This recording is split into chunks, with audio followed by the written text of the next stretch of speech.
Just finished organizing my client's kitchen pantry. So let's take a look, and I'm going to give you some tips and tricks on how to keep an organized kitchen pantry. She already had cups and mugs stored up here, so I just kept it the way it was, but I first take everything off and wipe all the counters down and then organized it. So I put the coffee and tea up where the cups go, because that would make sense.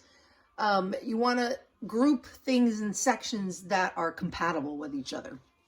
Then if you have a pet, best thing to do is make a bin just for their stuff. For example, this is the doggy stuff. So it's in a separate bin just for him, so they know that that area, that bin, is their doggy stuff.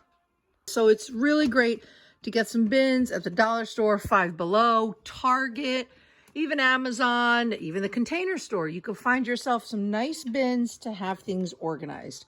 So over here, she has some utensils, paper napkins, vitamins, and then we have popcorn, hot cocoa, and then kind of a baking section over here. So she has her flour and baking soda and sugar and cornstarch.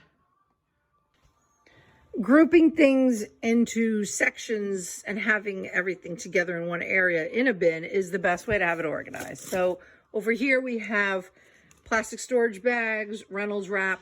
Then we have pastas over here. I couldn't fit this one in here, so he's just going to hang out by himself. But again, another bin of all pastas.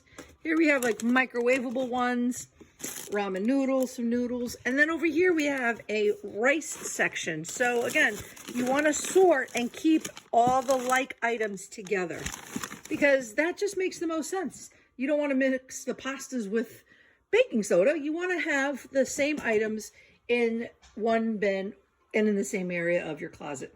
We have chips, healthy snacks, easy to grab and just throw in your bag to go to work.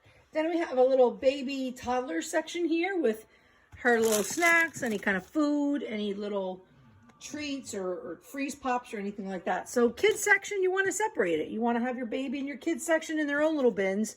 And then as they get older, they'll know, oh, this is my area, that's my bin, so I'm just going to grab my stuff. And down here we have the canned goods. I tend to like having the heavier items on the bottom. Canned items, heavy liquids, vinegar, water, that tends to be heavier. So I try not to put it up on the top because you want to have heavier items on the bottom. And then here's like some sweets, cookies, peanut butter. Again, grouping things into like sections. Then here I kind of have a little miscellaneous, some packets of Hidden Valley Ranch, some croutons, and then canned fruits, canned vegetables on that side, canned fruits over here on this side. And then on the bottom, we have the heavier items, like I said, liquids, some just heavy kitchen items, extra utensils, bags for storage, and any kind of oils or vinegars that you need.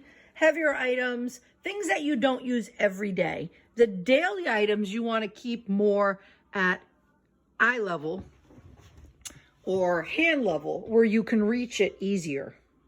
The heavier items that you don't use every day can stay on the bottom, because you're not going to want to you don't want to put the stuff that you use every day on the bottom so that you're not always bending down to get it. You want to have the everyday items more at hand and the less used items on the bottom.